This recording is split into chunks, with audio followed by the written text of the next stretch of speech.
The sun hung low over the rolling hills, casting a golden haze across the small American village that lay tucked between the pines and the dust.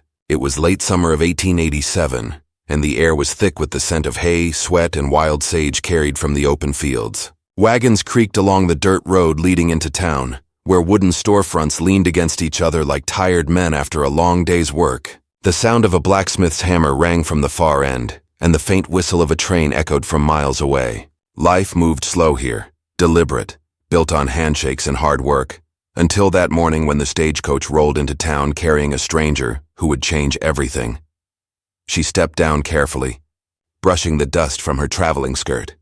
Her boots had seen better days, and her gloved hands trembled slightly as she steadied herself.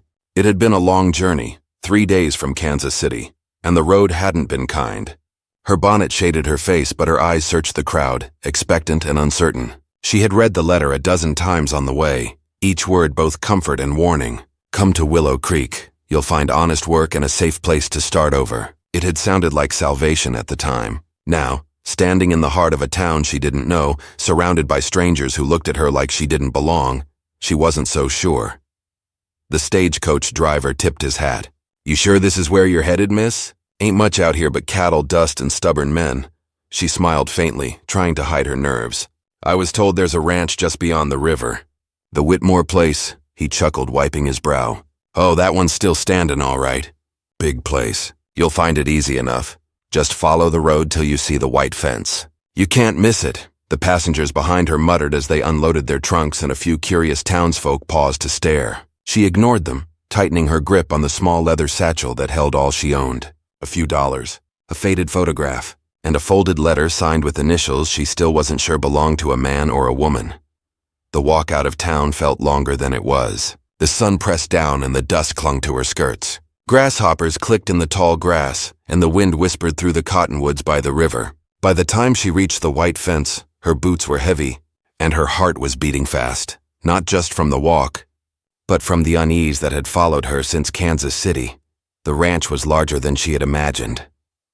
Rolling acres of pasture stretched out in every direction, dotted with grazing cattle. A barn stood tall against the horizon, its red paint faded by years of sun. Near it was a small cabin, smoke rising from the chimney. She stopped at the gate, brushing sweat from her brow. That was when she heard the steady thud of hooves behind her. She turned just as a horse came into view, dark and powerful, with a rider who looked more carved than born. He slowed as he approached, reining the horse to a halt beside her. His shadow fell across her boots, and for a moment she forgot to breathe.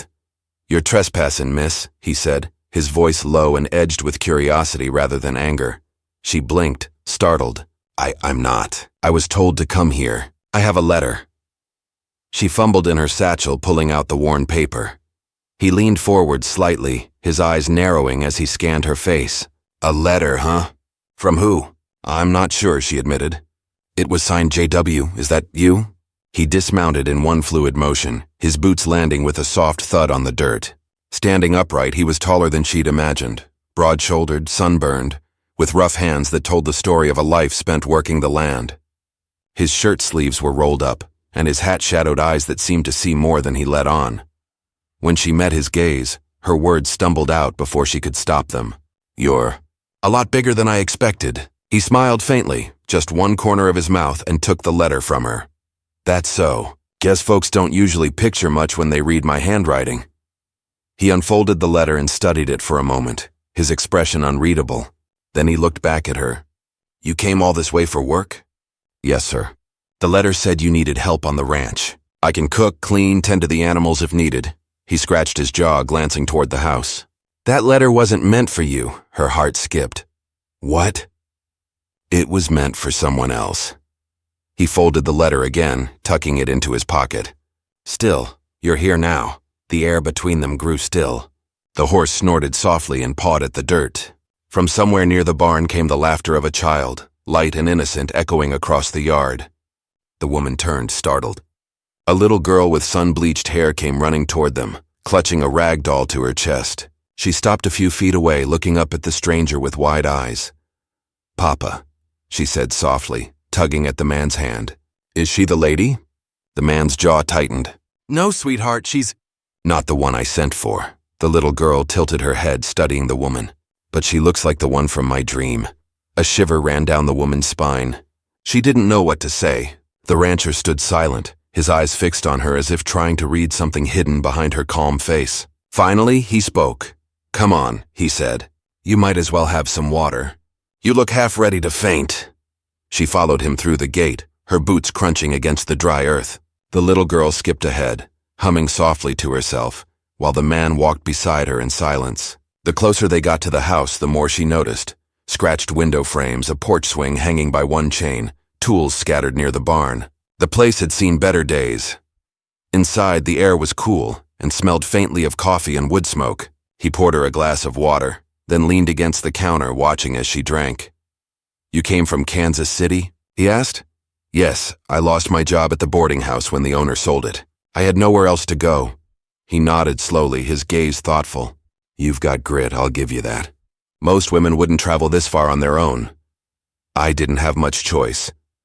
She set the glass down, her fingers trembling slightly. "I thought maybe this place could be a new start."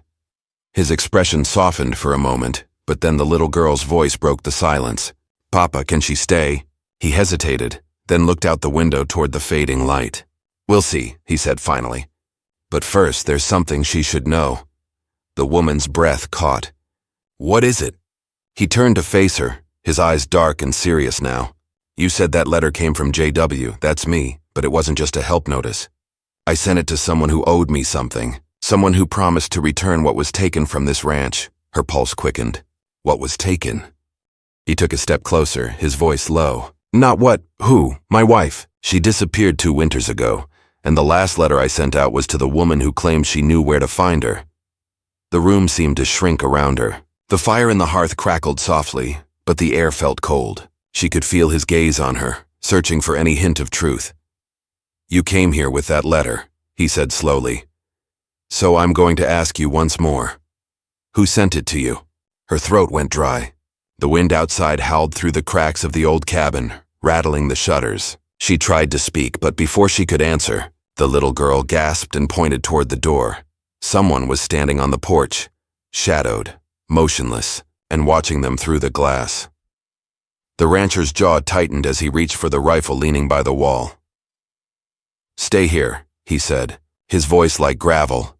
The woman's hands clenched around the edge of the table. Her heart thundered in her chest as the man pushed open the door and stepped out into the dying light. The stranger on the porch took one step forward, and in that breathless silence, everything she thought she knew about that letter, that ranch, and the man before her began to unravel. The woman stood frozen near the table, her breath shallow and her hands gripping the edge of the chair. Through the crack in the door, she could see the rancher's broad back as he stepped into the dim light of dusk. The porch boards creaked under his boots, and the wind carried the dry scent of dust and pine. The stranger didn't move, only stood there, a dark figure against the fading sky. For a long moment no one spoke. The little girl clung to her doll and pressed close to the woman's skirts, whispering, "Is it Mama?" The question caught in the woman's chest. She wanted to answer, but her voice wouldn't come. She didn't even know what truth was anymore. Then the rancher spoke, his tone sharp but steady. "State your business." The figure shifted slightly. "Didn't mean to startle you," a voice answered, low and tired. It was a man's voice, rough like the desert wind. "I'm looking for work. Heard there's plenty to be done out this way." The rancher didn't lower the rifle. "Work comes for those who earn it." "What's your name?" "Eli," the man said after a pause. "Just Eli." Something in his tone made the woman uneasy. She moved closer to the doorway, just enough to see him. His hat was pulled low, and his coat was covered in dust from the road.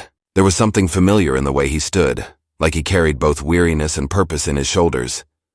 "You travelin' alone?" the rancher asked. "Far as I know," Eli said. "Didn't see a soul for miles." The rancher studied him for a long moment before finally lowering the rifle. "There's a shed out back. You can sleep there for now. We'll talk about work in the morning." Eli nodded once, his eyes flicking toward the woman in the doorway before turning away. There was no recognition in them, but something in his look lingered, like a shadow that refused to fade. When the door shut behind them, silence fell heavy in the cabin. The fire crackled softly, throwing gold light across the wooden floor. The woman knelt to the little girl's level and brushed a hand through her tangled hair. "It's all right," she said gently. "Just a traveler. The girl nodded, though she still looked worried. Papa never let strangers stay here. Not since Mama left, the woman hesitated. Your Mama? What happened to her? The child hugged her doll tighter. Papa says she went away to help someone, but she promised she'd come back. I think she got lost. Before the woman could answer, the rancher stepped back inside. His expression was hard to read, but there was something in his eyes, something that made her pulse quicken again. You shouldn't be near the door when strangers come by, he said quietly. It's not safe, she straightened, nodding. I'm sorry. I was just worried, he exhaled, setting the rifle back by the wall. You've had a long trip. There's a spare room down the hall. It ain't much, but it's clean. You can stay the night. Her voice trembled slightly. And tomorrow? He looked toward the window where night had settled thick over the plains. We'll see about tomorrow when it comes. That night she couldn't sleep. The sounds of the ranch filled the darkness, the horses shifting in the barn, the wind whispering through the old boards, the low murmur of a man's footsteps outside.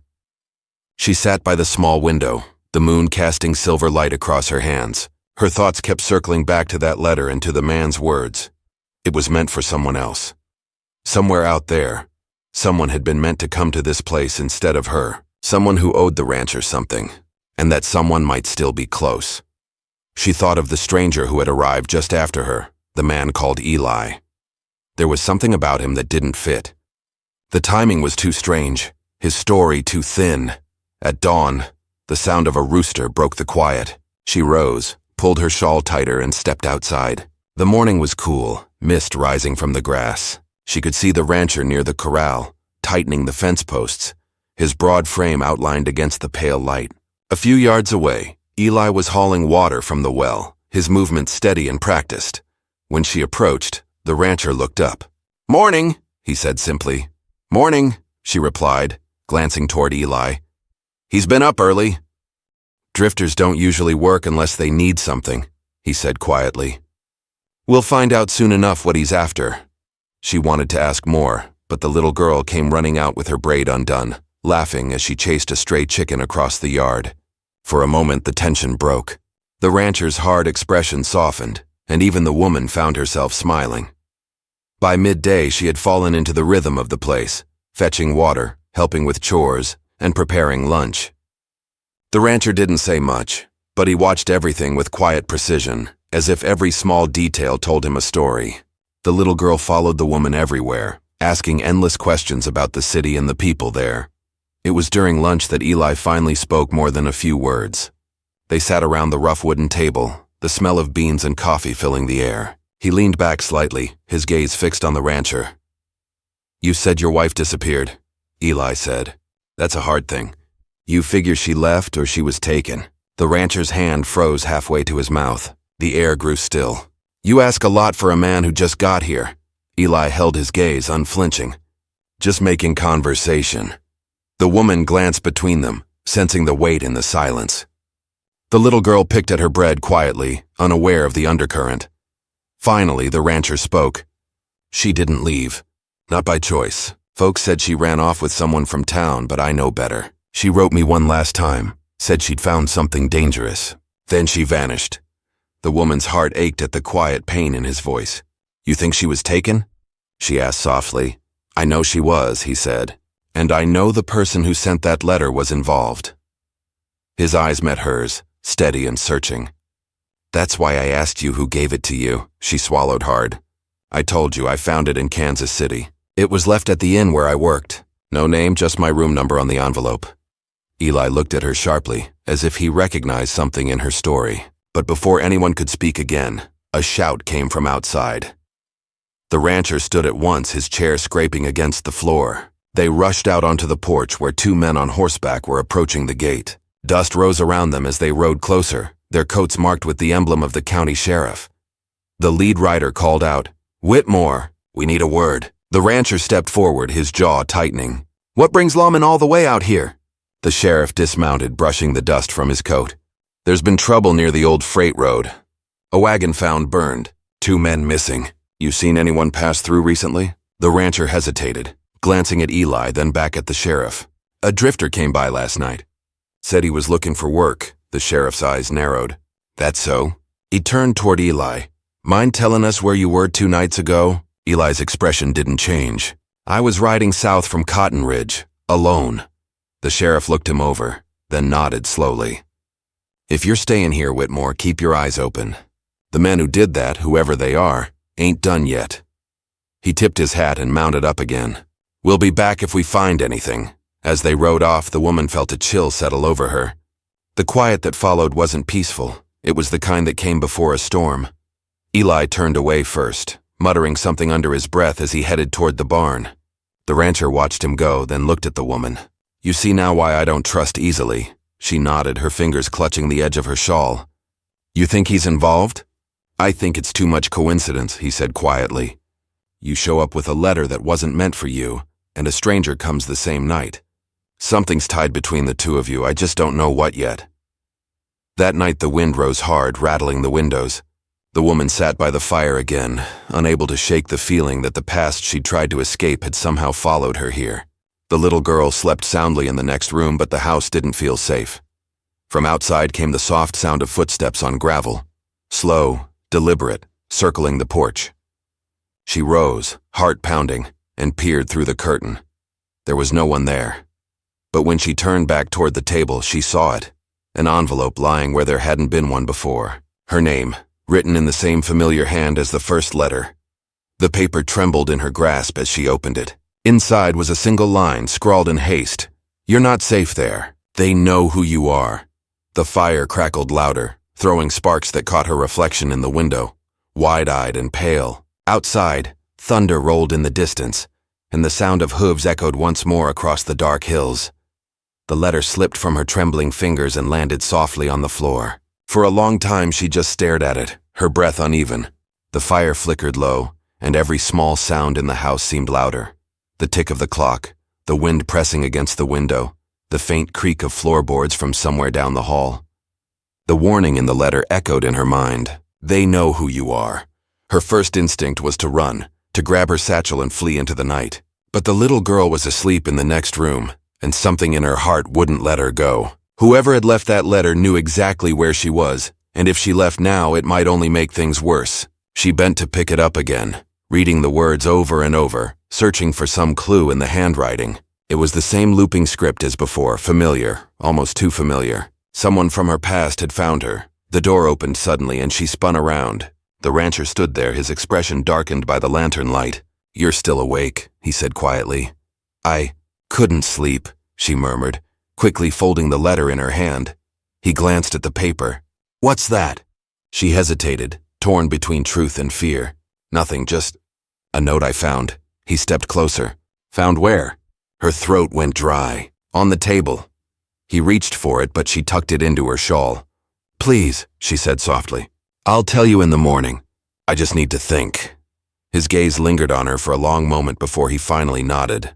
All right, but keep that door locked tonight. When he left, she leaned against the wall, her pulse pounding. She couldn't keep the truth from him forever, not when danger was creeping closer. But how could she tell him everything? How could she explain that the letter that brought her here hadn't just been a mistake, that it might have been bait? Outside, the wind grew stronger, whistling through the old boards. She blew out the lantern and lay down, though sleep never came. Her thoughts drifted back to Kansas City, to the faces she'd tried to forget and the promise she'd broken when she ran. By morning, the storm had passed, leaving the air cool and heavy. The rancher was already outside when she stepped onto the porch, his sleeves rolled up as he fed the horses. He didn't look at her right away, but his voice carried a quiet edge. You didn't tell me what was in that note. She stared down at her hands. It said I'm not safe here, that someone knows who I am. That made him turn. Who would send something like that? I don't know, she said honestly, but it's the same handwriting as the letter that brought me here. He studied her for a long moment. You're not telling me everything, she met his eyes. Would you believe me if I did? The question seemed to stop him. After a long silence, he said, Try me. Before she could answer, the little girl came running from the barn, her hair flying in the wind. Papa, she cried. Eli's gone. The rancher's head snapped up. Gone? She nodded breathlessly. His bed's empty, and his horse too. He cursed under his breath and grabbed his hat. Stay inside, he told them both. If that drifter's part of whatever's happening here, I aim to find out. She wanted to protest, but his tone left no room for argument. He mounted his horse and rode out fast, dust rising behind him until he disappeared into the hills.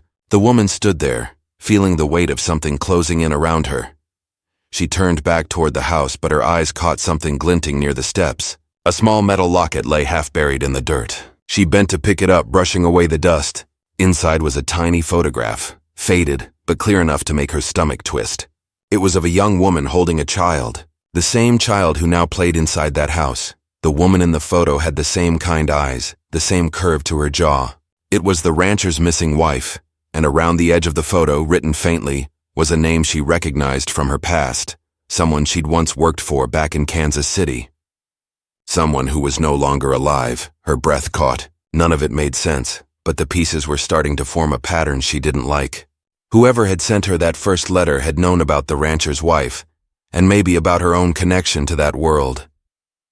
By noon, the rancher still hadn't returned. The woman tried to keep busy tending the fire and helping the little girl with her chores, but her mind was spinning. She couldn't shake the feeling that someone was watching them. When she stepped outside to gather water from the well, she saw movement near the fence line, a figure standing just beyond the trees. She froze, her heart leaping into her throat. The shape was still, almost blending into the shadows, but she could tell it was a man. "Hello?" she called out. No answer. The figure didn't move. She backed slowly toward the house, never taking her eyes off the tree line. Then, as the wind picked up, the figure turned and vanished into the woods. She ran back inside, locking the door behind her. The little girl looked up, startled. "What's wrong?" "Nothing," she said quickly, forcing a smile. "Just stay close to me."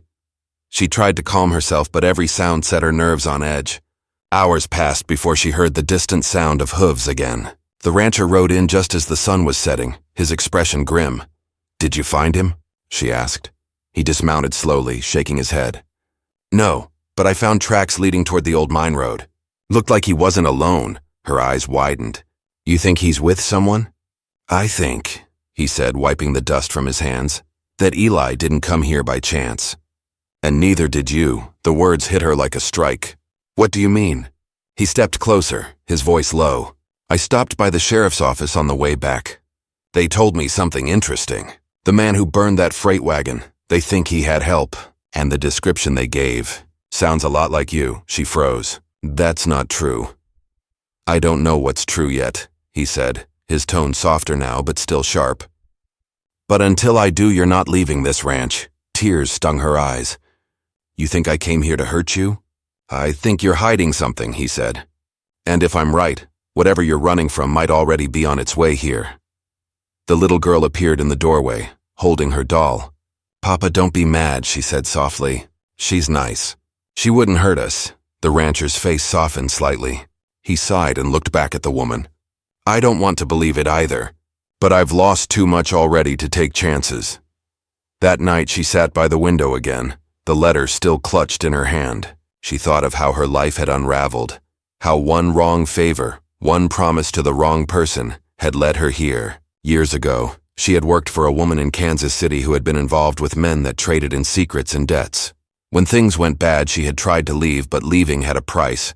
She had taken something she wasn't supposed to, letters, ledgers, names, and disappeared before they could find her. She'd thought she was safe. Until now, in the distance, thunder rolled again. She could see the storm gathering across the plains, dark clouds curling low. A lantern flickered outside, the rancher keeping watch by the barn. She wanted to tell him everything, but she knew it would only make things worse. As she turned from the window, she noticed movement inside the room, the little girl standing quietly in the doorway. "You're crying," the child whispered. The woman knelt beside her, brushing away her tears. "It's nothing, sweetheart. Just tired." The girl hesitated, then held out something small in her hand. "I found this in Papa's desk." It was another letter, old, yellowed, and sealed with a broken wax stamp. The woman's pulse raced as she unfolded it. The handwriting was the same as before. It was from the rancher's wife. "If this reaches you, it means they've found me. Don't trust the men who come asking about the ranch. One of them knows too much. And tell our daughter, Mama loves her." The woman stared at the words until her vision blurred. The last lines were smeared, but at the bottom was a single name written hastily, a name she knew from her own past: Eli. Her breath caught as the realization hit her. The drifter hadn't been a stranger after all. He was connected to everything: the missing wife, the letters, the danger that had followed her from Kansas City. She looked toward the window, where the first drops of rain began to fall. Somewhere out there in the growing storm, Eli was still moving, closer with every passing hour, and deep down, she knew the next time she saw him, he wouldn't be coming for work. The rain came hard that night, pounding against the roof like fists. Thunder rolled across the open plains, shaking the windows, and every flash of lightning threw the ranch into sharp, fleeting light. The woman sat awake by the window, clutching the letter the child had found. Her mind wouldn't rest. The name at the bottom of the note haunted her: Eli. The man who had vanished was somehow tied to everything: the rancher's missing wife, the letters, and maybe even the people she had run from. Outside, the rancher was still by the barn, a lantern swinging in the storm. She could see his silhouette as he checked the doors, making sure the animals were safe. The light wavered, then disappeared. She waited, expecting it to return, but it didn't. A ripple of fear went through her. The storm seemed to swallow the world whole. Then she heard it. Footsteps on the porch. Slow, heavy, and deliberate. Her breath caught. She rose from her chair, moving quietly toward the door. The sound came again, closer this time. A knock followed, soft but unmistakable. Her hands shook as she reached for the handle. "Who's there?" she called out. For a long moment there was no answer, only the rain. Then a voice came through the dark, muffled but calm. "It's me." Her heart nearly stopped. "Eli." She backed away from the door, eyes darting to the rifle by the fireplace. The last time she saw him, he'd left without a word. Now he was back in the middle of the storm. She didn't know whether to fear him or trust him. He knocked again, firmer this time. "You need to open up," he said. "It's important!" Before she could answer, another sound broke through the rain, a shout from the barn. The rancher's voice. She turned and ran for the back door, ignoring the pounding on the front. Lightning lit up the yard as she stepped outside, the wind lashing her hair and soaking her clothes in seconds. She could see movement near the barn, shadows twisting between the flashes of light. The rancher was shouting something, but the wind carried his words away. Then she saw them, two men struggling near the corral. One was the rancher, the other, Eli. "Stop!" she cried, running toward them. Eli turned, his face streaked with rain and mud. "Stay back!" he shouted. "You don't understand." The rancher had a gun in his hand, but his grip was uncertain. "You show up here, disappear, and now you're sneaking around my barn in the middle of a storm? Tell me why I shouldn't put you in the ground right now." Eli's voice was rough with urgency. "Because I'm not here for you, I'm here for her." The woman froze. The words cut through the storm like a blade. The rancher's eyes narrowed. "What are you talking about?" Eli pointed at her. "She's the reason your wife's gone. She's the one they sent." She stumbled back, shaking her head. "That's not true!" Eli stepped closer, rain pouring down his face. "You worked for her employer back in Kansas City. You know the kind of people he dealt with. When your mistress disappeared, you took her letters, didn't you? You were supposed to deliver one of them to this ranch. But you ran. You thought if you vanished, you could outrun the people who wanted what she found." Her voice trembled.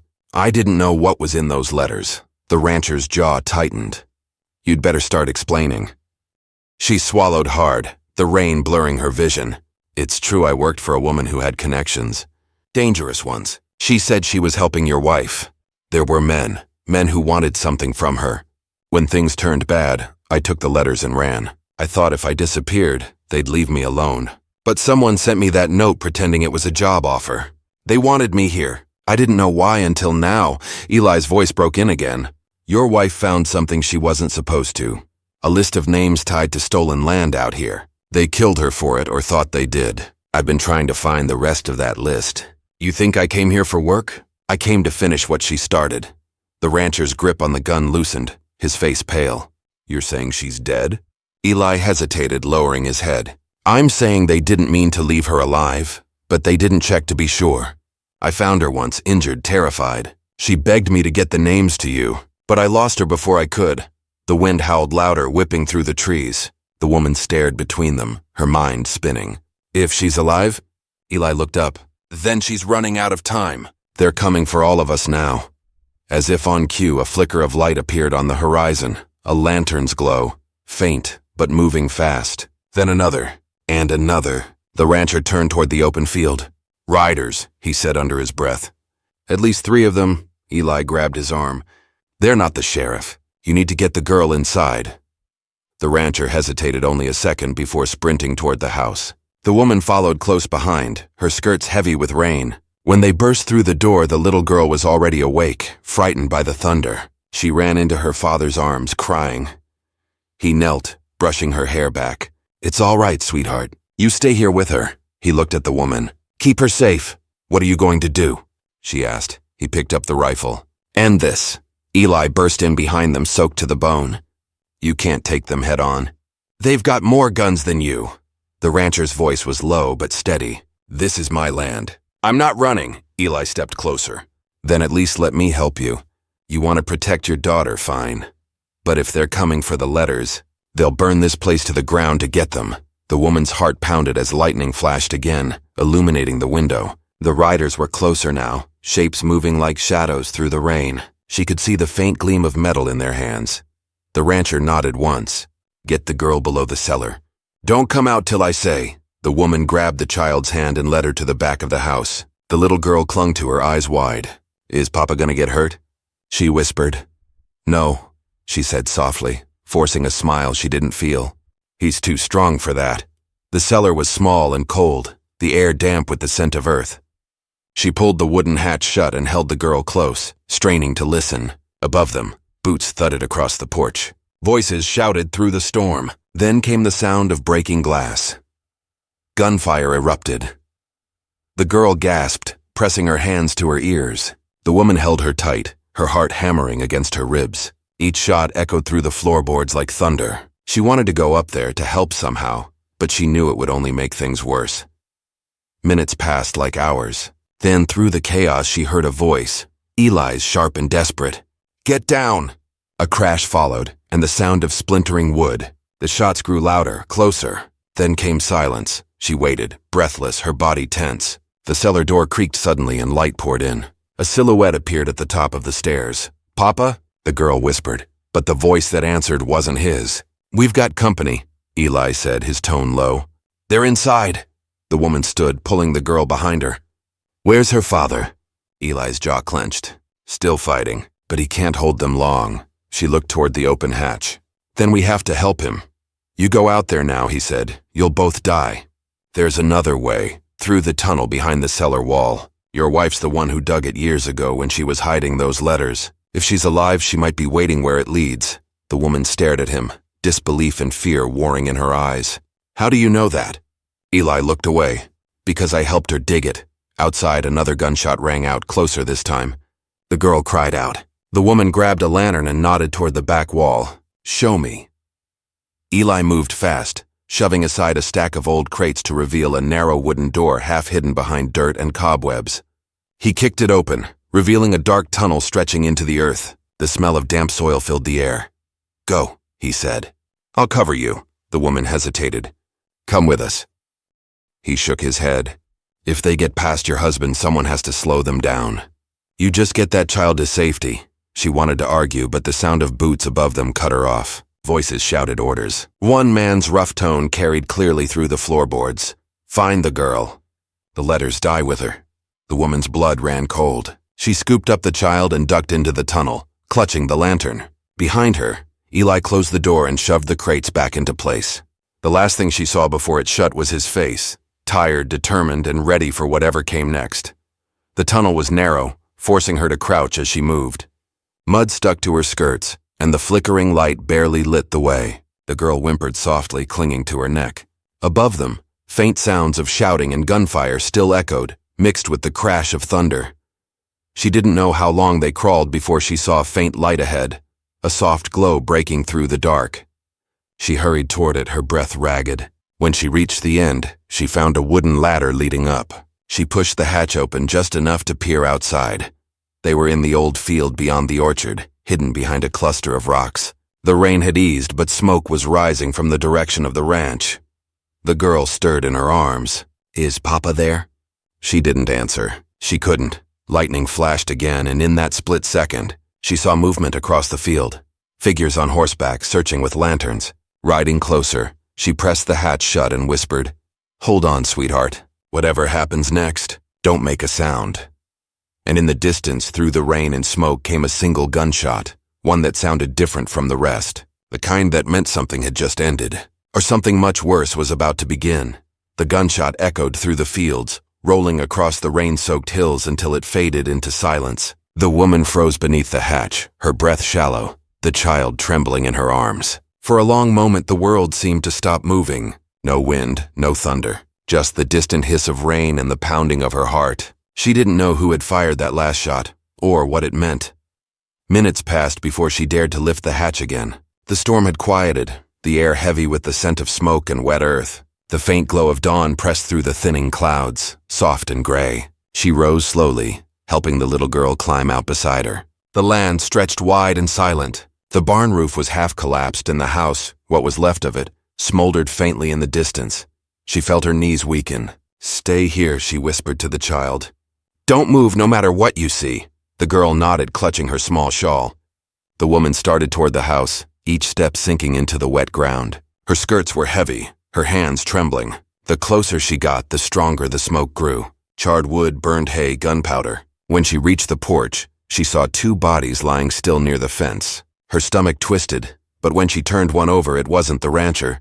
It was one of the men who had come with the riders. She searched the yard desperately. The barn door hung crooked, one hinge torn loose. Inside, through the thin morning mist, she finally saw him. The rancher was slumped against a beam, his rifle beside him. His shirt was torn, blood on his arm, but his eyes were open. She ran to him, kneeling in the mud. "You're alive." He gave a faint, tired smile. "Didn't think I'd let them take this place easy, did you?" Her eyes filled with tears. "Eli, where is he?" The rancher looked toward the open doorway. "He went out fighting. Saved my life more than once." His voice cracked. "They got him before the end." The words hit her hard. For all his secrets and mistakes, Eli had done what he came to do. Protect the family his promise had tied him to. She looked away, trying to swallow the ache in her throat. The rancher's hand gripped hers. "The girl, is she safe?" "Yes," she said softly. "She's waiting in the field." He nodded weakly. "Good. You did right." She helped him to his feet, his body heavy against her shoulder, and together they walked through the wet grass toward the rocks. The girl saw them coming and ran across the field, tears streaking her small face. She threw her arms around her father's waist, clinging to him as though afraid he'd disappear if she let go. He bent to kiss her head, holding her close. "It's all right, sweetheart. It's over now." But it wasn't really over, not yet. The land still smoked, the barn half ruined, and the question still lingered like ghosts between them. They buried Eli behind the barn later that morning, under a tall cottonwood tree that faced the sunrise. The woman helped dig, her hands blistered but steady. The rancher said few words, his hat pressed to his chest. "He didn't owe me a thing," he said quietly, voice rough. "But he gave everything he had. That's something I won't forget." Afterward, they stood together, watching the light stretch over the valley. The rain had washed the land clean, leaving the air sharp and still. The woman finally spoke. "He said your wife might still be alive." The rancher didn't answer right away. He stared out toward the horizon, where the hills faded into the morning mist. "I used to dream about her coming back. Every sound on the porch, every knock on the door, I thought it might be her. But if she's still out there, maybe it's better she stays where she is. She deserves peace, not the mess that's left behind here." She studied his face, the weariness in his eyes. Maybe peace isn't somewhere else. Maybe it's just choosing to stop running. He glanced at her then, and for a moment there was something soft in his gaze, something that hadn't been there before. "You're not thinking of running anymore?" She looked down, brushing dirt from her hands. "I've been running most of my life. I think I'm done now." Days passed, and the quiet settled back over the land. The girl began laughing again, chasing chickens through the yard. The woman mended what she could of the house, hammering new boards into old frames. The rancher, with his arm in a sling, spent his mornings in the fields, walking the fences that had survived the fire. It wasn't easy, but the work gave them purpose. Every nail driven, every plank lifted was a small promise to start again. One afternoon, as the sun dipped low, the woman found a tin box near the edge of the tunnel where it had all begun. Inside were the letters, the ones everyone had been searching for. The paper was yellowed, the ink faded, but the names were still clear. Land deeds, signatures, and accounts of fraud that stretched across counties. She carried the box to the porch, where the rancher sat sharpening a knife. "You should see this," she said. He looked through the papers, his brow furrowing. "These names, some of them belonged to men still in town, big ones. Your wife tried to expose them," she said softly. "That's why they wanted her gone." He stared at the papers for a long time before setting them down. "So what do we do now? Turn them in?" She hesitated. "If we do, they'll come again. Maybe not right away, but they'll come. They don't stop easy." He leaned back in his chair, the wood creaking. "Then maybe we don't hide anymore. Maybe we finish what she started, on our terms." She nodded, feeling a quiet strength in his words. "Then we'll need to be ready." And so the rebuilding began, not just of the ranch, but of trust, of life, of something resembling hope. The woman found herself smiling more often, even laughing sometimes when the girl teased her about her cooking or asked her to braid her hair. The rancher, though still quiet, began to talk more about the harvest, the horses, the way his wife used to hum while she worked. But every so often, when the wind blew across the fields just right, they'd both glance toward the cottonwood tree where Eli rested. The land seemed calmer there, as if his spirit had found what they were still searching for: peace. Weeks turned into months, and the scars on the land began to fade.